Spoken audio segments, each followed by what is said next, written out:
Thank you so much for joining us today. As Claudia said, I'm Katherine Sanders. I'm the employment specialist for San Andreas Regional Center.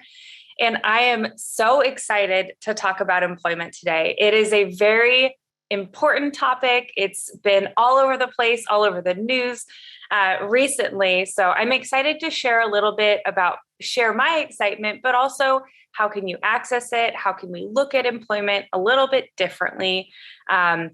So we're going to jump into a few things. And feel free to put questions in the chat. I know we're holding off on questions until the end, but if something pops in your head, please put it in the chat and we'll make sure to get to all your questions. I wanted to start off with a little bit of background because when we talk about supported employment, it has been around for a really long time. But the employment first policy has really been a big change in our industry and when we're thinking about employment.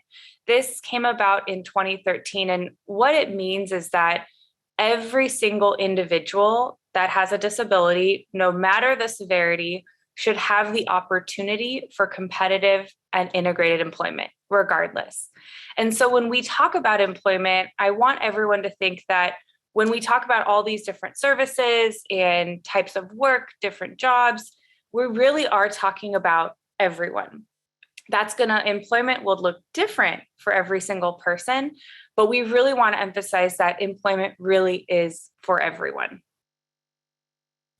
And when we talk about employment, we're not just talking about just any type of employment or sub-minimum wage. We're talking about competitive employment. So individuals are earning wages above minimum wage or at the wage that position typically pays, and an integrated setting. So they're working alongside individuals in the community who don't have a disability. And sometimes they do, sometimes they don't, but we want that integrated setting. So they're working just like any of us would. And these are the two really important pieces. I like to start off every presentation about employment with this foundation, because employment is for everyone. And my goal as the employment specialist is to help pave the roads for every single individual to be able to work, to have that feeling of getting up in the morning or night, going to work, contributing to a company, working with coworkers, and bringing home that paycheck. So why now?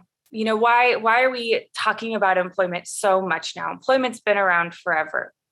Well, in the last couple of years, we talked about the employment first policy. We've got a couple of new programs, that the paid internship, which we'll talk about in a little bit. We've got the incentive payment program, which we can talk about in a little bit as well. But we're talking about employment now because it's important to start now. If you haven't ever thought about employment, today is the day to start thinking about it. It helps gain independence. It helps build different pathways and vocational skills.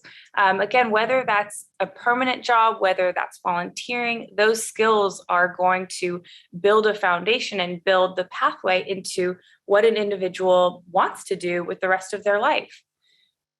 They contribute and be part of a community. This is, I think, a really important one, especially right now when we are isolated. We've been needing to be separated in order to make sure our community is safe. But when we go to work and we follow all of those safety protocols, of course, we create another community. We get to interact with individuals that we may otherwise not have interacted with, find friends, get to have different conversations.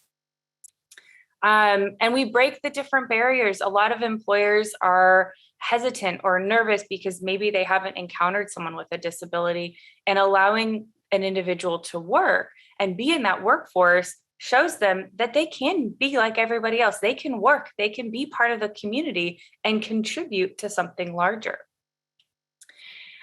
Becoming more financially independent. I will briefly touch on Social Security today. I know that is a hot topic with employment. I'll briefly touch on it, but we're not going to, as Claudia shared with conservatorship, Social Security and benefits could be an entire day of presentation. So we'll touch lightly on that, but it does help. Working has been shown time and time again to help individuals become more financially independent. And increased mental health. This is a really big one right now. With everybody being more isolated and having to make sure that they're staying within their homes and not interacting as much, everybody's mental health has changed over the last 2 years, and being able to go to work, to contribute, to have your mind focused on something else, something productive, something you are excited about, helps individuals keep a really healthy mental status. And so this is a really important one. These are a couple of the different pieces of why this is important.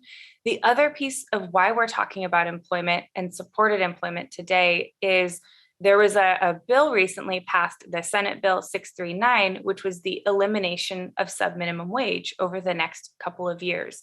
So that means that we're going to see a lot more individuals transition from earning below minimum wage into competitive and integrated positions, which is very exciting. It will take time and it will be a process, but with those change, with the home and community-based services rules, we've got all of these different pieces constantly pushing more and more individuals into looking at employment as an option. So I liked this infographic. You can see these are a couple of the logos of some of our different employment programs. If you are interested in learning more about any of them, please feel free to reach out to your service coordinators. They have access to all of these logos and information of these different programs. But now we're going to dive into really what is supported employment. So there's actually two types of supported employment. The first is individual placement. So that's where an individual is working by themselves in a position within a company or organization.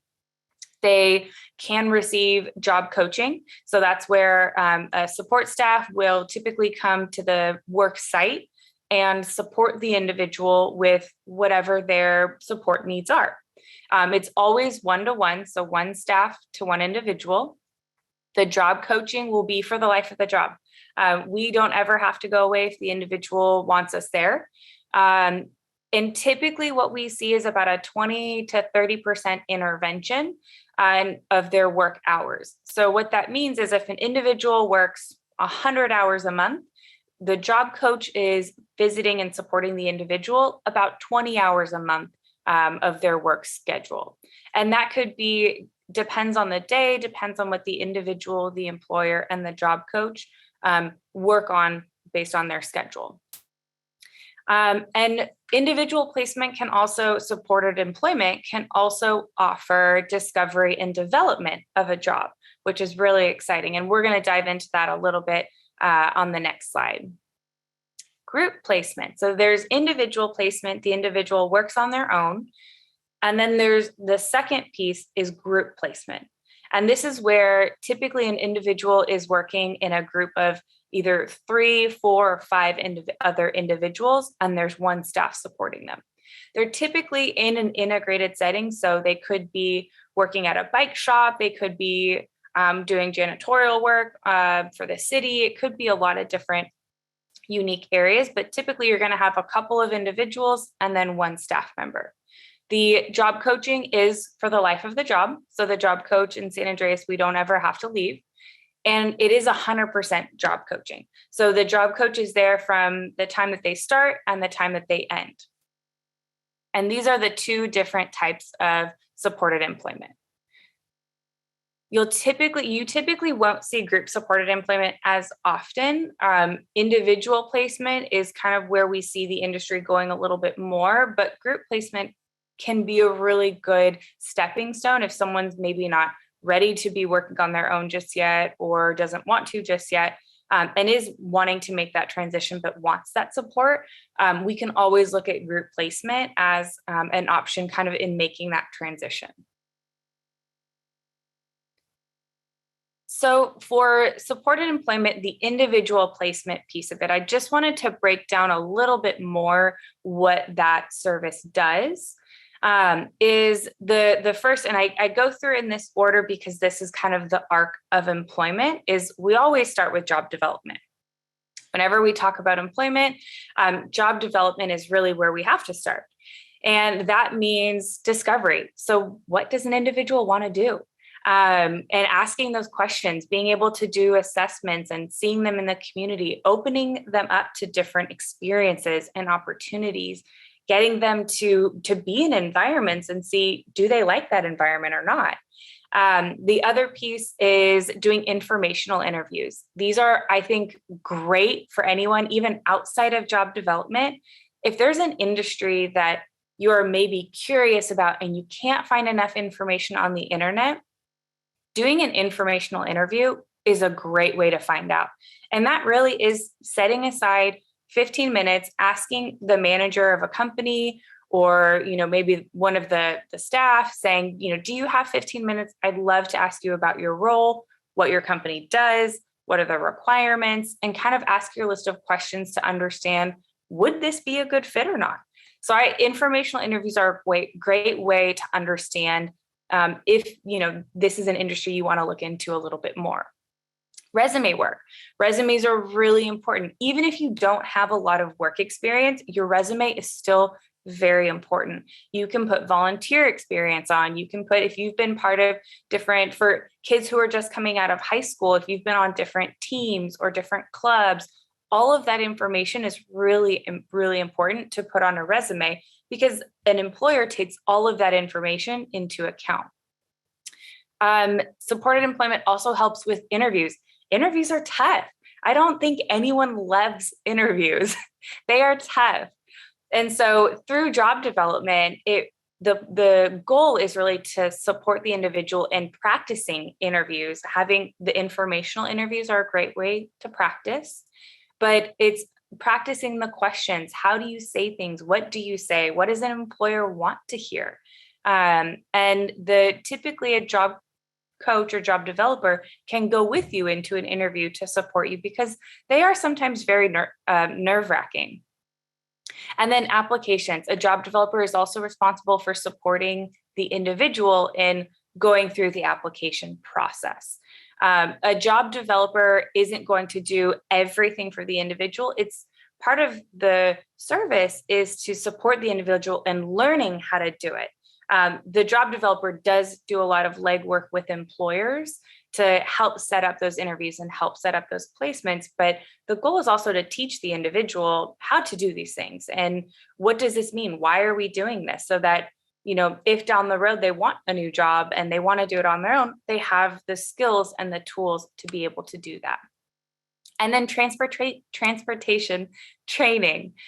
This is I think a really great thing that we do as well, is if an individual is starting a new job, that's a new route to work, whether that's driving, taking their bike, whether that's taking public transportation.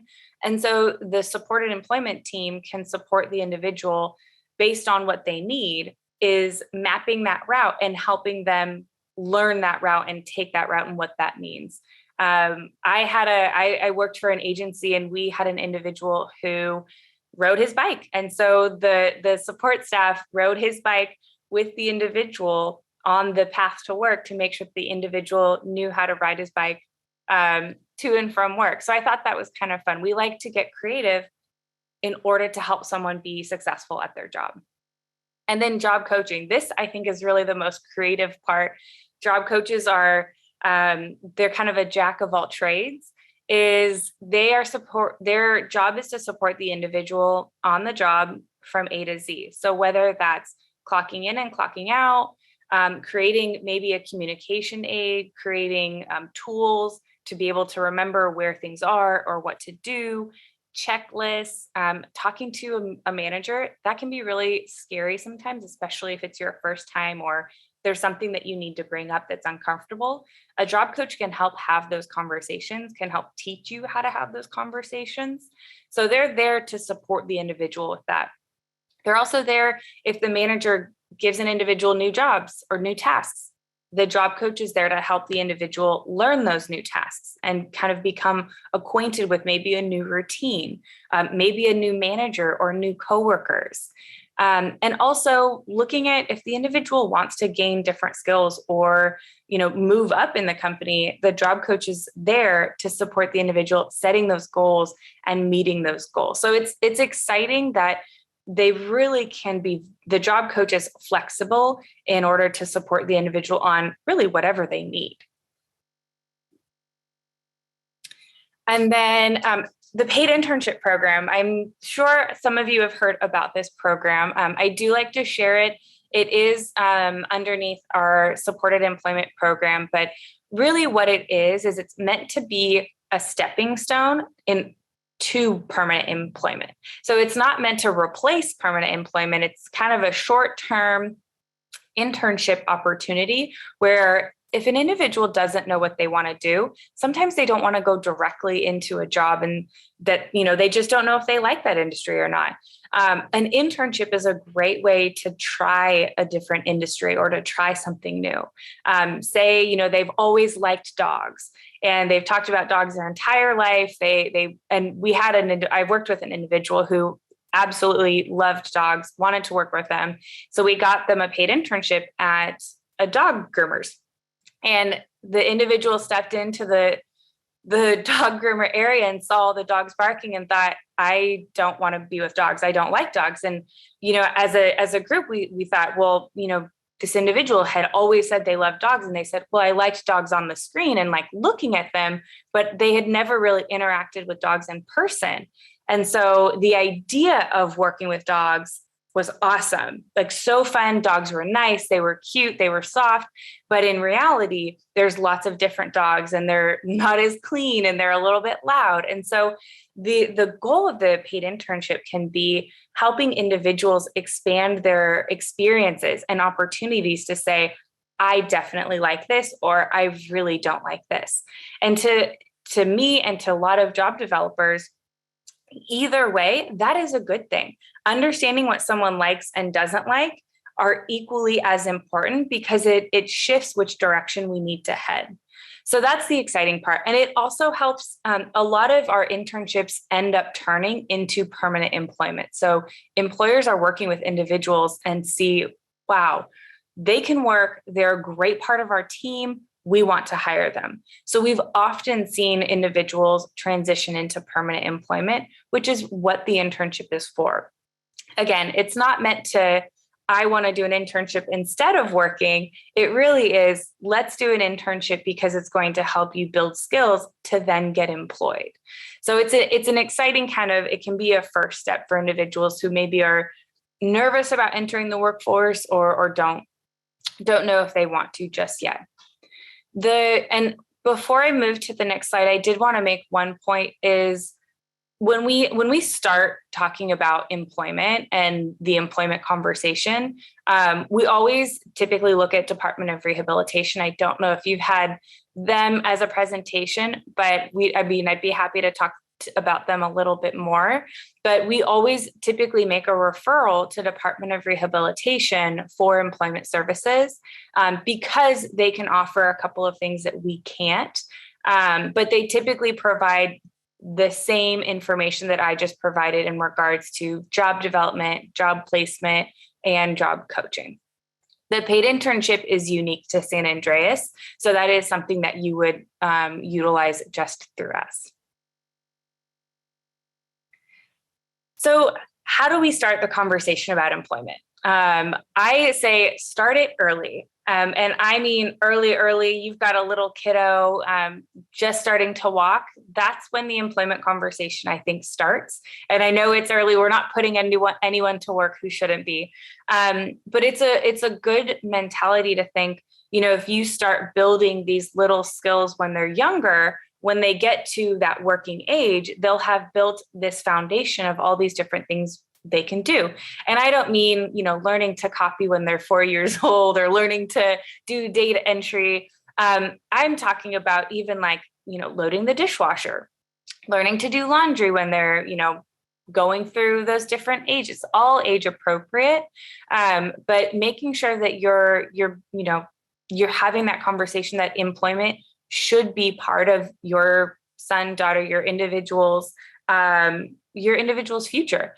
And it doesn't mean that employment or success has to be 40 hours a week. They're getting benefits. They're doing all of this. Success means a lot of different things to a lot of different people. Success could mean working 2 hours a week. That means that's what you're able to do. That's what you're comfortable with. If that is success in that individual's mind, that is success to me, because everybody has different levels, different abilities. And so it's important to shift when we're looking at individual of what is their perception, what is their idea of success, and how do we support that? Setting goals. I'm a huge goal setter. It's New Year's, and I'm sure everyone has a ton of New Year's resolutions, but this is a good one. And again, it doesn't mean I'm going to get a job by June. It could mean I'm going to get my resume together, or I'm going to find some volunteer things to get some, experience and on my resume. I'm going to start researching a couple of different companies. So taking little steps in order to get to that main goal, I think is really important, because employment can be really scary and be a really big world of when someone says, I want to work, that can mean a lot of different things. That could mean I want to be an Uber driver. I want to be an astronaut. It could mean anything in between. And so being able to have these experiences and taking these little steps, I think help when someone says, I want to work, and then being able to have the conversation after that. I always start with, what has someone done and tried and liked and not liked? And I always go for both. What do they like and what do they not like? And I ask people to be really honest, because at the end of the day, it's not my job. It's their job. They're the one who's going to be working. And so looking at both of those pieces, I think, is really important. Getting input from family and friends is always important. Those family and friends, they know an individual better than anybody else.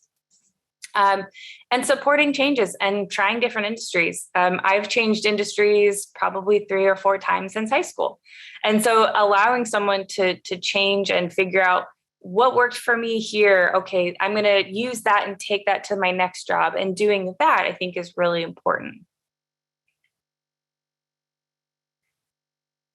Discovery questions. I liked to put these up there because when we talk about employment, everyone's like, well, what do you want to do? And that's a hard question to answer. And I don't think any answer I ever gave to anyone was actually what I wanted to do, which is what I get to do today, is talk about employment. But really looking and diving into what are their strengths. I know a lot of times we can get caught up in this. I'm not good at this. I'm not good at this. I'm not good at math, so I'm not an accountant, or I'm not going to do this because I can't do that. When you flip the script and say, well, what am I good at? And it could be as simple as, well, I'm really good at, cutting the bread off sandwiches. I'm really good at making pasta. I'm really good at making sure my counters are clean, or I'm really good at organizing. So I even start at the very small level of in your own world, in your day-to-day, what are you good at? What do you enjoy doing? What puts a smile on your face? And then using that to kind of jump off of. And I will go back to, what does the individual see as success? What is their idea? What do they want to do at the end of the day? And building off of that. And even if they want to be an astronaut, all right, let's have that conversation, because I'm not an astronaut. I don't know what it takes. So I can't tell someone that they can't, because I don't even know what it takes. And I'm sure there's lots of schooling and there's lots of other pieces, but the goal when we talk about supported employment and the employment journey is not to tell someone you can't do that, but it's to say, okay, well, if you want to be an astronaut, let's look at what that takes. Let's look at what you would need to do. And is it really going up in space that you want to do? Or is it you just like space, or you like the astronaut outfit? And so diving into that and really looking at that, because the individual saying, I want to be an astronaut, is important. That's part of what they want. And so honoring that and getting to see that, I think, is a really important thing. And Claudia, I don't know how I'm doing on time, so just let me know. I think I've got 3 or 4 more slides left. You are doing great on time. Yeah, plenty of time, and we have a good amount of questions for you. Awesome. Okay, good. I love questions. Awesome. So we've talked, I wanted to share about supported employment. And then I also wanted to share, because supported employment is one of our regional center services, and it is really important. It's the one that we talk about when someone says, I want to work. We look at Department of Rehab, and then we look at our supported employment. I included the other pieces because it is really important that everybody, the individual and everybody surrounding the individual, can support them in making that journey, and that they can ask questions and bring those different exciting parts of the individual out, and to support them in order to make them successful. Because it does take a village. It takes everyone to support an individual and making them successful. I know myself, I have my mom, my dad, my sisters, and my friends who I typically will call if I'm frustrated going through interviews. I will ask like 4 people to review my cover letters. So it does take a village. So what are your next steps? I know I'm our employment specialist. I don't do job development. I wish I did still, but I unfortunately don't. So your next steps is, if your individual wants employment, if you want employment, talk to your service coordinator. That is the best place to start. And you can start the conversation there with them. Let them know you want employment and that you want to start the employment conversation or the employment journey. Ask your service coordinator about the different options in school districts. So if your individual is within the school districts, the school district typically will have some type of employment program. And so it would be important to have that conversation with them first. Department of Rehab has student services, which are great. And so accessing those pieces, I think, would be really important. The other piece is volunteering. That's something I highly recommend it. It's good for our community. It's good for individuals, but it also allows, again, that experience, gaining an understanding of different industries, what you do and don't like, and then adding that experience to your resume. And then get connected with your community, with different providers, and start working. The other thing I wanted to mention is, we talked a lot about supported employment, is we do have individuals who sometimes will get jobs on their own.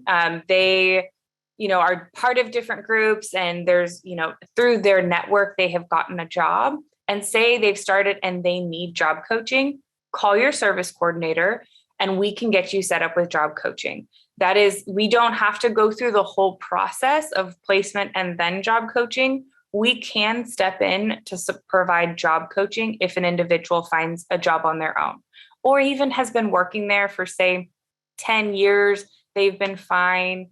They've never had a job coach, but a new manager comes in and things have changed and they now need a job coach. We can step in and provide that job coaching.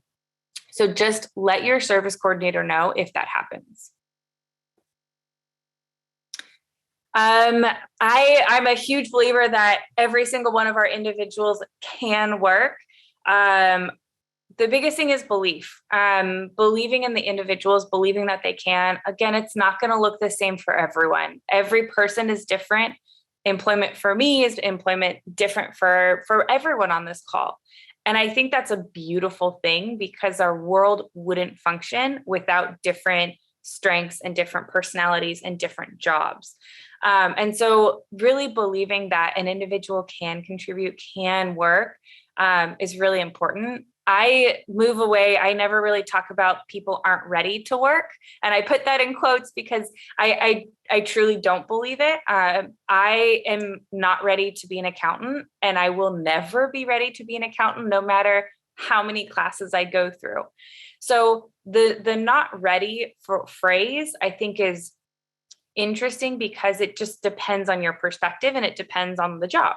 So one individual may not be ready for this, but they may be ready for this. And so it's shifting that perspective a little bit and being maybe open and flexible to different opportunities and different options. And there really is a place and a job out there for everyone. I mean, I could spend the next hour talking about different types of odd jobs that we have heard about in California and in the country, that people have. And if anyone watches Mike Rowe from Dirty Jobs, his is a great show. that shows the oddest types of jobs, and that they're out there. So there is a place. It may not happen tomorrow. It may not happen next month, but that doesn't mean that you should give up on your employment dream and your employment goal.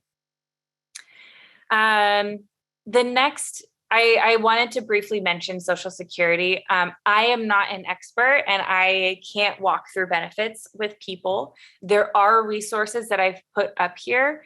There are different work incentives individuals can have access to if they are eligible. Disability Benefits 101 is they have great calculators and information and resources.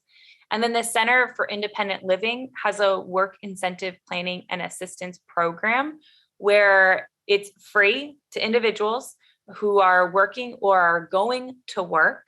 And they have certified benefit planners that will sit down with you and walk through what your benefits are, how much you can earn, how much before it starts to affect your benefits, and what all of those different calculations look like. I know PHP has a ton of other amazing resources, so I recommend, here's just a few, but I recommend reaching out to Parents Helping Parents, reach out to your service coordinator and take some of these resources with you. The other piece is don't forget to report all your wages. I know Social Security, they're huge sticklers about this, and it's really important that every single wage that you earn is reported. And then under the Social Security piece, I do like to add that individuals who do work, that if they're under the age of 22 and they're regularly attending school, some of their earnings won't count towards Social Security up until a certain point. So Social Security won't count their earnings up to $2,040 per month, but not more than $8,230 in 2022. So it's a great benefit for students because they can earn more and keep more, which is really exciting. And I've also included that link so you can look a little bit more into that. There are different work laws and work permits required for individuals who are under the age of 18. Those are a little bit trickier, and I recommend connecting with your school district about that information. They will have more, but it is doable. And then the last thing, I love resources and I love when people get to walk away with just information. So I've included two different kind of links about different jobs and the research into those. So if you don't know what you want to do, this is a good place to start and kind of looking into what other people are doing, why they do it, the requirements for some of the jobs. So I recommend you guys taking a look at both of those. And then the last one, Identifor, is a great website. It really is for individuals to identify really what they're good on based on different games. So the company has you play different games, and then based on how you play and kind of the type of game that you choose, it helps build a profile on what some of your skills are. So maybe you're less math inclined, mine would say less math inclined and more social, or likes to talk to people a little bit more based on the different games and programs and data that it collects. So kind of a fun way to find out your different strengths and skills and abilities, but wanted to share a few of those. And that is the end of my presentation. I'm going to stop sharing. And Claudia, how do we want to do the questions? We're going to start reading it, okay. Diana and I, and you will answer. So here we go. Thank you. That's amazing information, and always good to have you. Love your presentations. You have so much energy that is contagious, and I like the way that you work with everybody and your department. I mean, serving all the people with disability. Thank you. Great presentation. Diana, are we ready? We're ready. And I just want to add that, Katherine, I've heard you talk a number of times, and I always learn something new every single time. So thank you. The first question is there an employment specialist coordinator at each regional center? Does each regional center offer the same employment supports, since I think they are in the Lanterman Act? Good question. Yes, there is an employment specialist at each regional center. None of the employment specialists do employment services, so we don't provide the job development or job coaching. In regards to the same services, yes, every regional center does have supported employment, and every regional center does have the paid internship. What that looks like and the number of providers may be a little bit different in each area. I do know that some regional centers have additional different employment programs. So if you're not aware of all of your employment programs, I would recommend connecting with your service coordinator, and they'll be able to share a little bit more. A good example is customized employment. Some regional centers have providers who offer customized employment, some don't. It's still a really new program. Another example is Project Search, which is kind of through our day programs. So that's another type of employment program that is available at certain regional centers. So yes, but I would still look into it just in case. Thank you. Regarding to that, how the policies affect the services that each of the regional centers provide, because I know everybody has a different policy. So do you have any comment about it? Yeah, so, and this is a sticky one because each regional center is governed by the Lanterman in Title 17. So we all have the same regulations. The unique piece is that each regional center can interpret that differently. And so it's all the same, but there may be certain things that are a little bit different for each regional center.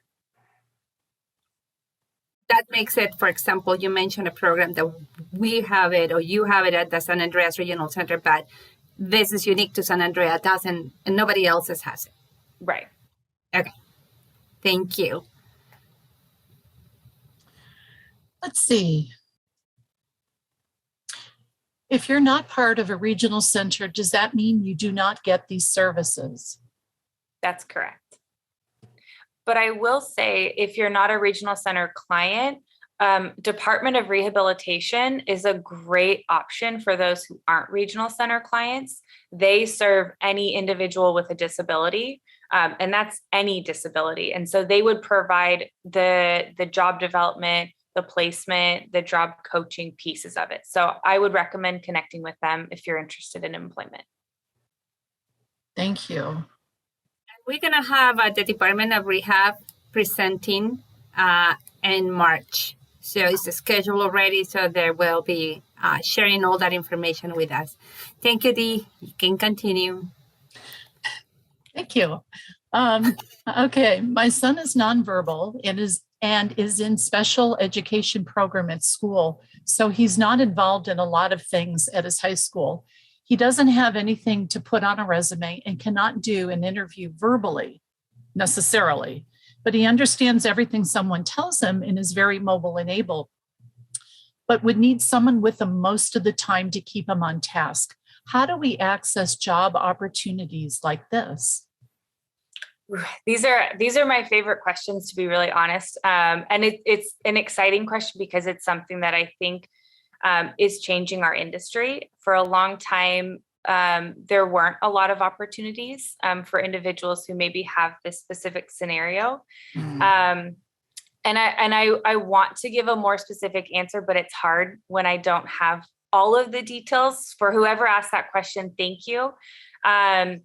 It really is, and I go back to the team, it takes the team having a discussion of kind of creating a braided system and braided support system. It's going to take, if they're in special education, working with their school district to see what they can provide, what they can offer. Are there different maybe work programs that the individual can be part of? And if they can't, then, maybe looking at volunteering. And I think looking at something like that, I also think I've seen a lot of individuals, not a lot, but I've seen an individual who was nonverbal.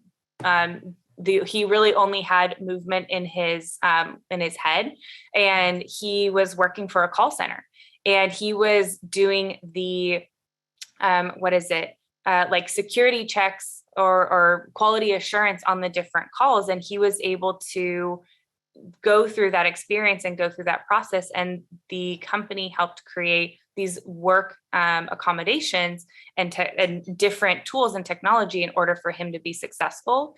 How we get there is typically through customized employment.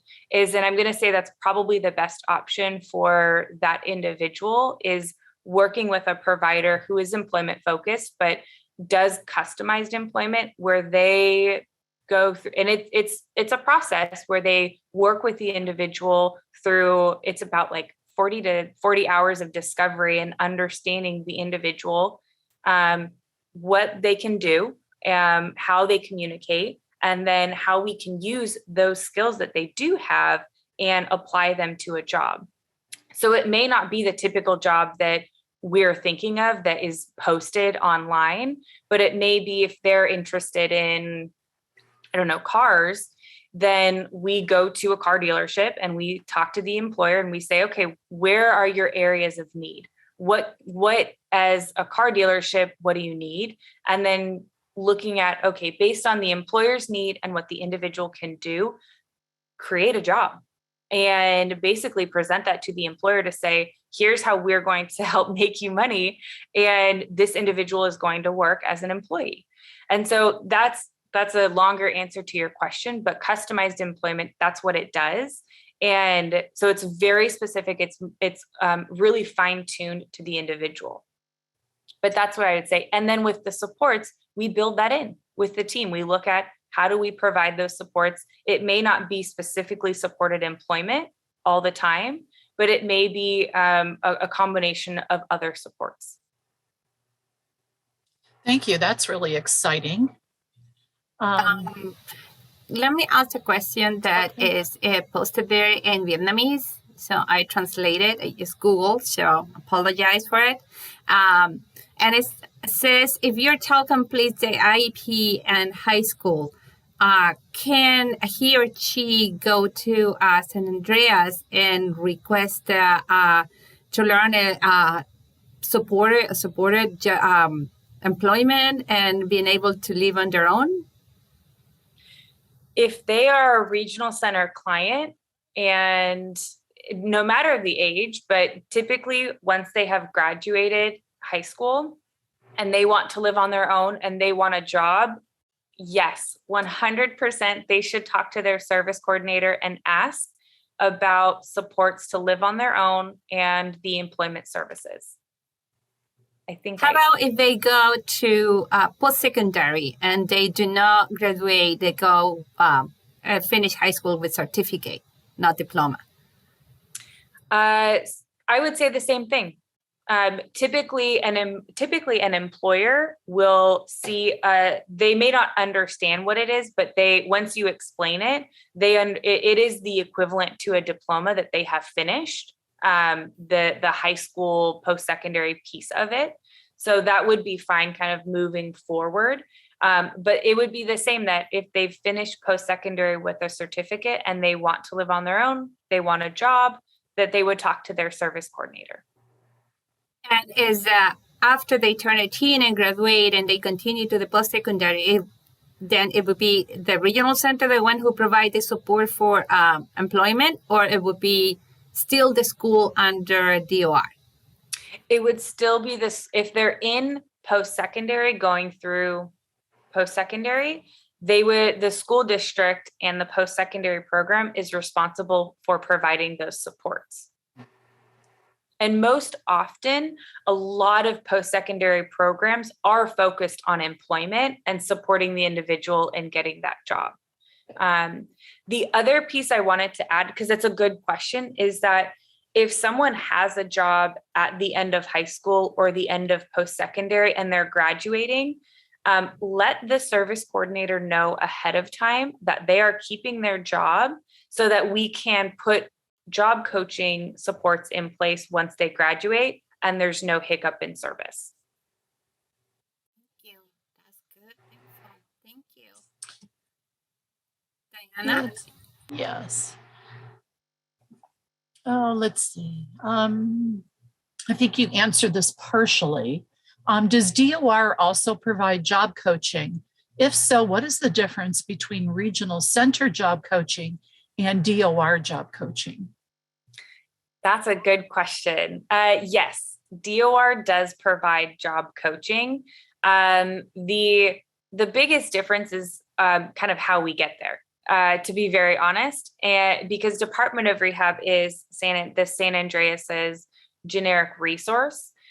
So typically that's part of why when we look at employment in the very beginning, we refer individuals to Department of Rehab because they can also provide things that we can't, such as they can pay or fund for transportation until someone obtains a job.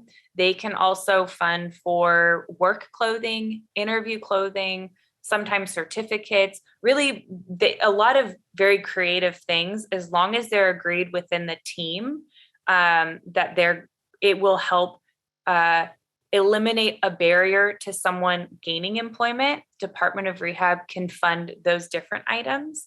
And typically, if they're going that route, Department of Rehab is paying for job coaching initially.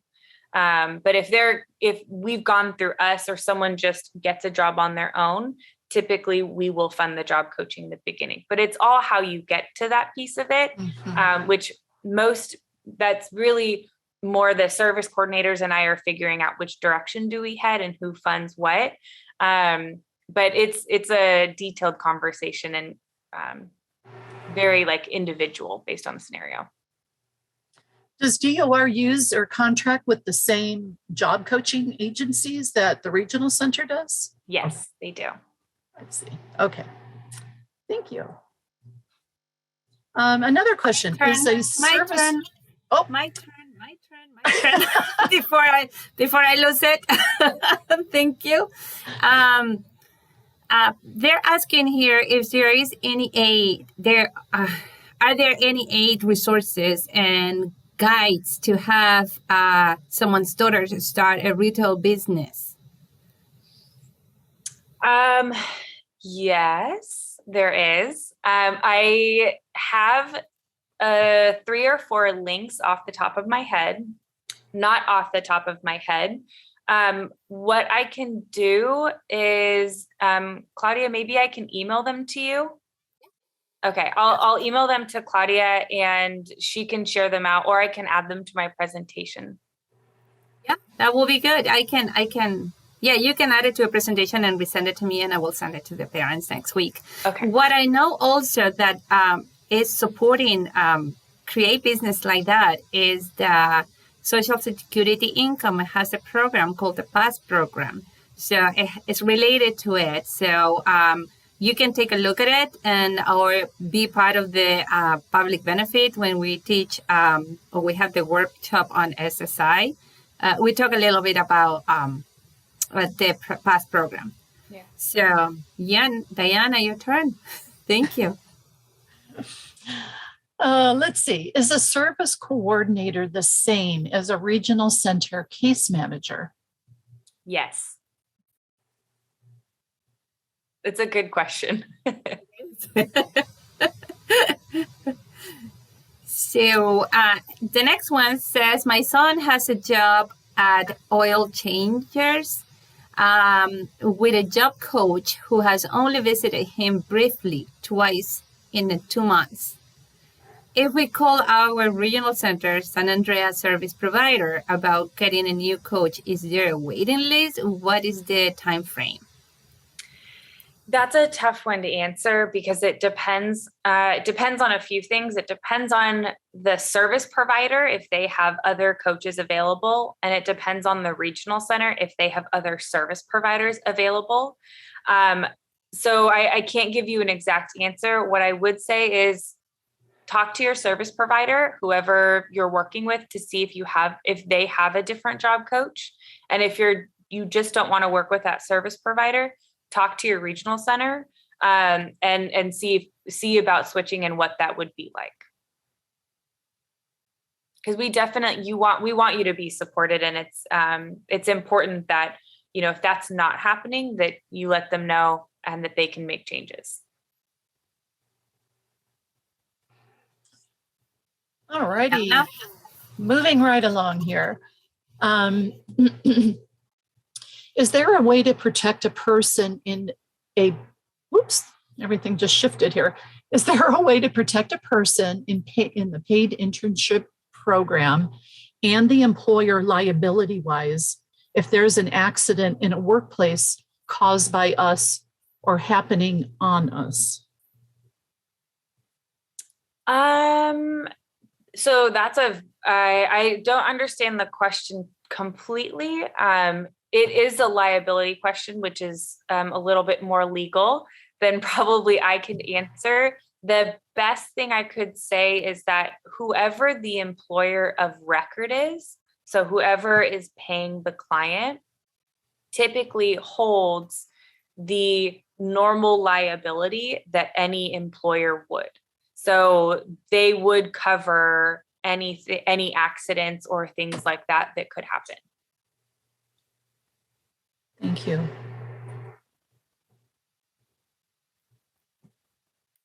me see here. We have two people that have raised their hand.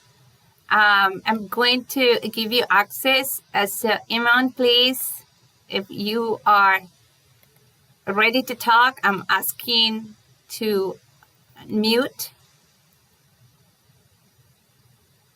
Krishna also. Oh, Krishna is allowed to talk right now. Krishna? Hello? Hello, hello? We open your microphone. Okay, hello? Hello? Yes, we can hear you. Yeah, I was wondering if you could share the slides from the conference.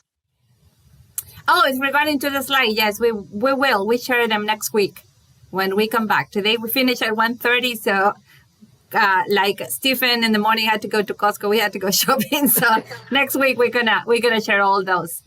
I don't know if Iman has still a question.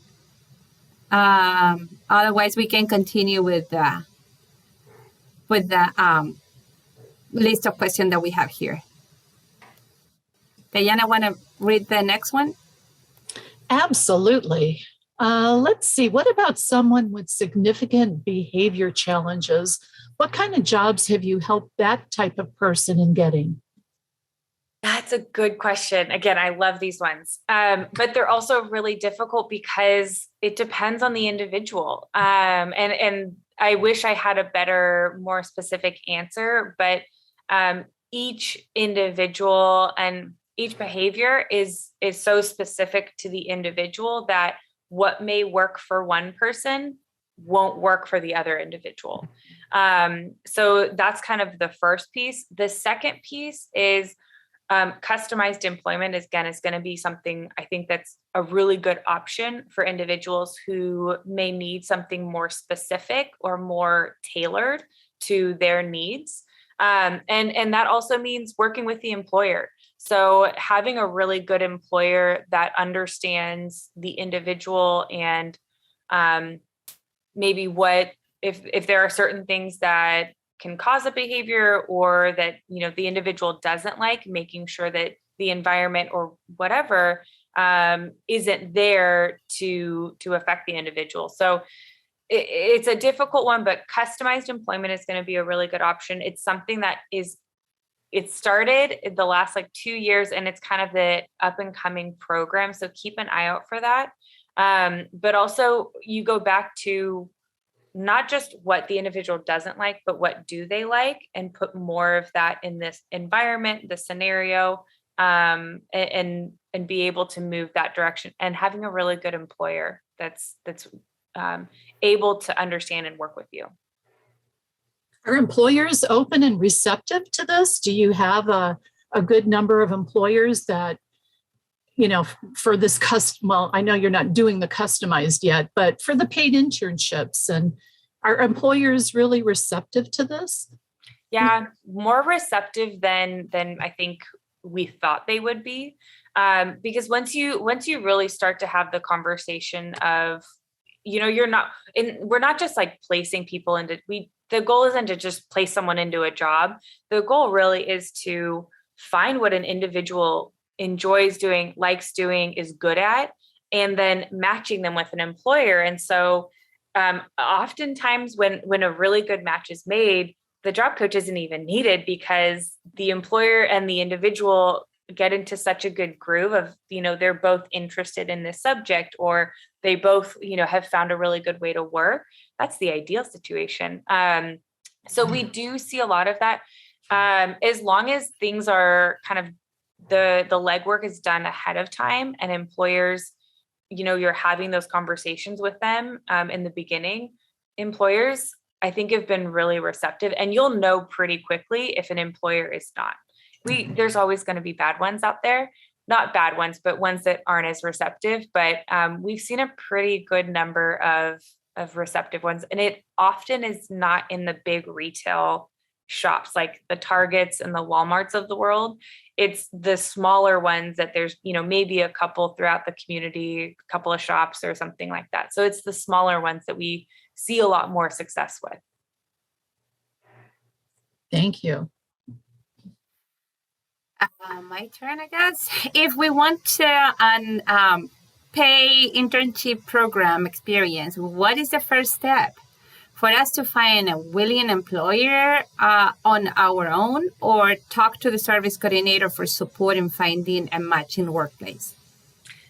Talk to your service coordinator first. What they would do is connect you with a service provider.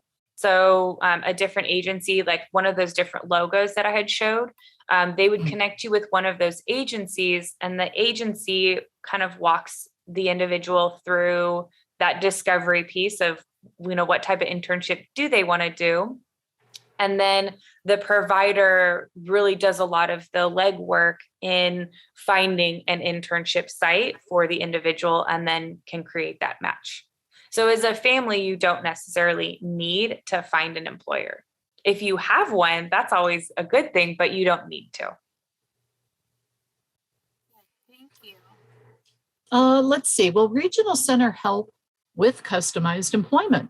My son loves cars, specifically at a racetrack. He would be happy doing anything just to be in that industry. How do we go about getting him a job like that?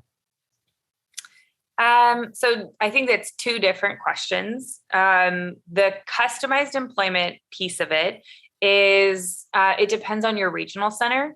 I know for San Andreas, we're still kind of up and running. So is Department of Rehab in the Santa Clara County area, is we're still working on getting providers to provide customized employment and have that set up within our system.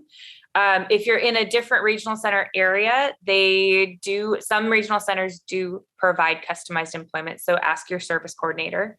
And then the second piece for the racetrack is, that sounds like a great job, whatever that is. But I would get connected with the service provider. You may not necessarily need to go through customized employment, but talk with a service provider, and they can start exploring options within the racetrack world or at a racetrack that might be near you.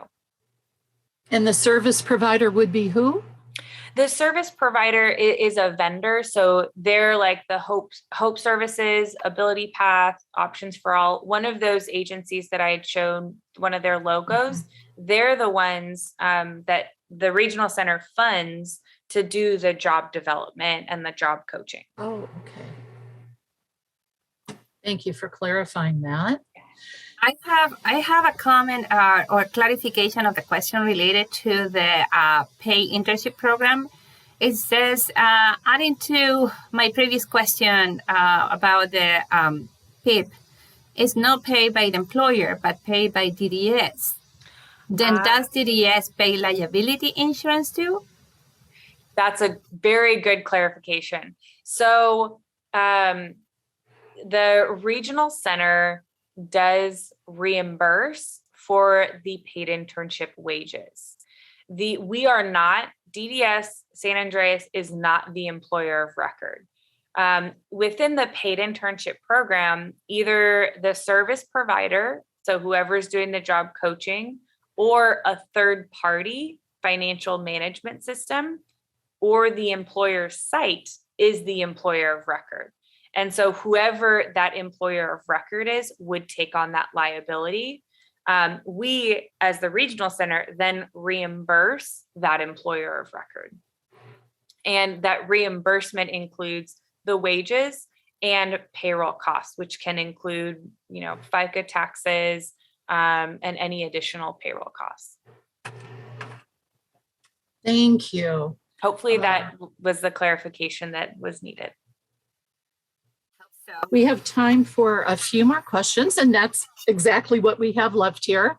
Let's see, how many number of people, sorry, I'm on the completely wrong place. Is there an organized effort to train, educate private employers on how to hire, train, and support people with intellectual and developmental disabilities that traditionally did not hire? Yes, there's a couple of different ways that this is kind of happening. On a more local level, we have a local partnership agreement, which is between Regional Center, Department of Education, Department of Rehabilitation, our school districts, and community partners. And within that, we have a business advisory committee, which is working on connecting with and training employers for exactly that. That is our goal. That's one of the goals of the Business Advisory Committee. I know State Council is working on connecting with a couple of different larger organizations to step in and provide some of that training and understanding. On a state level, there's a group called California APSE. It's APSE. It stands for the Association of People Supporting Employment First. And on that level, they're also working with the legislators, the different regional centers and have trainings to do exactly that, to train businesses. The difficult piece is getting them to the table. So because they are half of employment, we can do all we can on our end, but businesses are half of the employment world. And so I would say if you know employers, if you have contacts, I know I'm happy to talk with anyone and do trainings with any organization, but the hard part is getting into those organizations and getting them to buy into doing a training. So we're working on it, but I'm willing and I would love to communicate and collaborate with anyone because I know our industry needs it. It sounds like something parents might be able to do help with. Yeah. Talking to their employers if they think that might be an option. Exactly. And even doing internships at those places. Right. Oh, sorry, I saw someone unmute. Hi. Have someone unmute? Yes. Thank you. Laurel, go ahead. Can you hear me? Yeah. Yes. So just informationally, I work for Pride Industries, which is the largest employer of people with disabilities in the nation. And we just started a new division called Inclusive Talent Solutions. And we actually go out, do a lot of the job coaching and all that stuff, but we actually are working on training Fortune 500 businesses on how to include people with disabilities. So we are out there doing that, which is a great thing. We just started this division during COVID. Awesome. So it's ramping up. We've got some amazing talent out there hooking up with some of the bigger companies. So hopefully that'll change in the future. Yes, Laurel, I love it. Thank you for sharing that. And I applaud you. I will, put good thoughts towards Pride Industries because that's really exciting. It's needed. Yes, it is. But thanks for letting me share. Yes, thank you for sharing. And we should connect at some point. Sure. I'm in the Okay. regional headquarters. You can reach me there. Awesome. I'll have to reach out. Okay. Thank you for sharing that. Diana, you want to go with the next one? Yes, and we have one last question. We are almost out of time, but really want to get this one last question. And this is from one of our Vietnamese speaking families on the call today. And I had to pop this into Google Chat. So they're asking, this individual's blind. What type of resources do you have for this individual? Good question. I know Department of Rehab has a couple of really good, they have a service provider. I'm drawing a blank on their name, but I can send them to Claudia or you, Diana. Department of Rehab has some really good blind services for individuals and different resources. We typically utilize them first for different services. I know at San Andreas, we do have, most of our programs are equipped to support individuals. So that shouldn't be an issue, but if there is, we typically use the same service provider that Department of Rehab does. And so the resources would be a little different, but they would still have access to the job development, placement, the job coaching, all of those different pieces. Thank you, Catherine, for amazing presentation. Always happy to have you. And the information that you share with us is really, really, really helpful. Especially for the kids that are transitioning to the adulthood and want to do something with their lives. Yes. So thank you for great information. Thank you so much for letting me be here. It's always exciting to talk about employment, and I could talk a lot more, but thank you for letting me be here. And hopefully everyone got to walk away with something helpful. I bet they did. And now we're going to launch the poll for the families that are still here. The ones that are not, we're going to chase them down until they answer the polls. It's important for us because we depend on your approval and your answers to this poll for us to continue receiving the funding to do this type of conferences and workshops. And while you're answering, I'm gonna share my screen because there is a couple of things that I want to share with you. And one is that repeat and invite anybody who speaks Spanish to this PCT. You guys don't have to participate, and the two of them, we're giving them option. One is 2 Saturdays, 12 hours, 6 hours each Saturday. The other one is going to be on Thursday morning while the children's at school. So you can attend. It's going to be 4 hours Thursday morning for 4 Thursday starting on February. So take a look at it in our website. And the next things that I wanted to share with you is that you like what we do and you will have that vibe that you will love to support families and help to create better programs and be kind of an advocate. PHP is looking for someone like you. My department needs to hire hopefully someone who can be bilingual so we can support different needs. But go to our website and find information there. There are few opening positions there.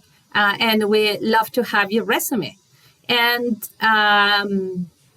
I think we are ready to go. And we just want to say thank you for to everybody who participated today, the speakers, the interpreters. We want to say thank you to JAV solution or language. I'm sorry, I forgot the name. And we have Jordi and Anna translating to Spanish, and we have V-Link Solutions is Kion and Lan doing the Vietnamese translation. Thank you, thank you, thank you. You guys are awesome, and we wish you all the best. We hope that you could get lots of information today. We will be sharing the PowerPoint presentation, and also we record it. So they are going to be uploaded in our website. So thank you, and have a wonderful weekend. We'll see you soon.